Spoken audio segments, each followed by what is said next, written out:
নির্বাচন নিয়ে প্রতিশ্রুতি ভঙ্গ হলে সেই দায় দেশের বর্তমান অন্তর্বর্তী সরকারের প্রধানকেই নিতে হবে, এমনটাই মন্তব্য করলেন বিএনপির মহাসচিব মির্জা ফখরুল ইসলাম আলমগীর। 29 অক্টোবর রাজধানীর জাতীয় প্রেস ক্লাবে এক প্রকাশনা অনুষ্ঠানে এই মন্তব্য করেন তিনি। কথা বলেছেন আসন্ন ত্রয়োদশ জাতীয় সংসদ নির্বাচন নিয়েও। কি বললেন বিএনপি মহাসচিব, বিস্তারিত জানাচ্ছেন লিমা সায়ন্তী।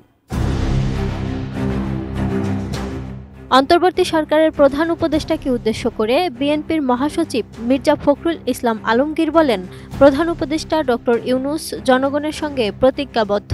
যে সংস্কারগুলো দরকার সেগুলো করে নির্বাচন দেয়া তার দায়িত্ব। গ্রহণযোগ্য নির্বাচনে যে সংসদ গঠিত হবে সেই সংসদই সেসব সংস্কার করবে। এর বাইরে গেলে কোনো ব্যত্যয় হলে তার দায় দায়িত্ব বহন করতে হবে ডক্টর ইউনূসের সরকারকেই। যে বিষয়গুলোর সঙ্গে আমরা একমত ছিলাম না, আমরা সেখানে নোট অফ ডিসেন্ট দিয়েছিলাম। সেই নোট অফ ডিসেন্টগুলো লিপিবদ্ধ করার একটা প্রতিশ্রুতি ছিল তাদের, কিন্তু অবাক বিষয় আমরা লক্ষ্য করলাম যে কালকে যেমন তারা প্রকাশ করলেন সেই বিষয়গুলো নেই। নোট অফ ডিসেন্টগুলো পুরোপুরি উপেক্ষা করা হয়েছে, ইগনোর করা হয়েছে। এটা আমি বলবো যে জনগণের সঙ্গে এটা একটা প্রতারণা, রাজনৈতিক দলগুলোর সঙ্গে এটা প্রতারণা।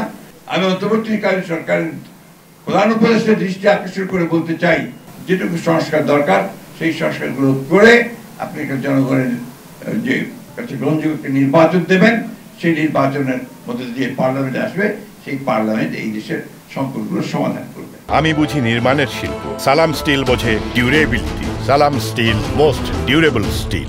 বিএনপির মহাসচিব বলেন, 28 অক্টোবর জুলাই সনদ বাস্তবায়নের উপায় সম্পর্কিত সুপারিশ দিয়েছে ঐকমত্য কমিশন।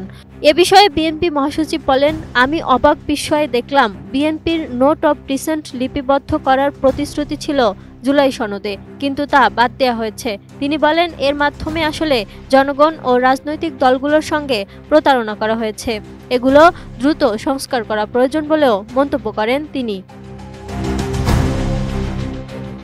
মির্জা ফখরুল ইসলাম আলমগীর বলেন, গ্রহণযোগ্য নির্বাচনে জনগণের সংসদ তৈরি হলে যে সংস্কার প্রস্তাব করা হয়েছে তা নির্বাচনের পর বাস্তবায়ন করা হবে। তাছাড়াও তিনি বলেন, নির্বাচন যত দেরিতে হচ্ছে ফ্যাসিবাদ তত শক্তিশালী হচ্ছে।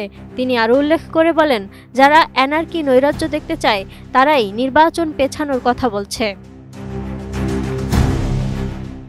রাজধানীর জাতীয় প্রেস ক্লাবের জহুর হোসেন চৌধুরী হলে সাংবাদিক এহসান মাহমুদের রচিত বিচার সংস্কার নির্বাচন অন্তর্বর্তী আমলে বাংলাদেশ শীর্ষক গ্রন্থের প্রকাশনা উপলক্ষে এই আলোচনা সভা হয়। আলোচনা সভায় গণসংহতি আন্দোলনের প্রধান সমন্বয়কারী জোনায়েদ সাকি, গণ অধিকার পরিষদের সভাপতি নুরুল হক নূর, চর্চা.com-এর সম্পাদক সোহরাব হাসান, গ্রন্থের লেখক এহসান মাহমুদ, সাংবাদিক শাহনাজ মুন্নি প্রমুখ বক্তব্য রাখেন। Lima Sayanti, ATN news.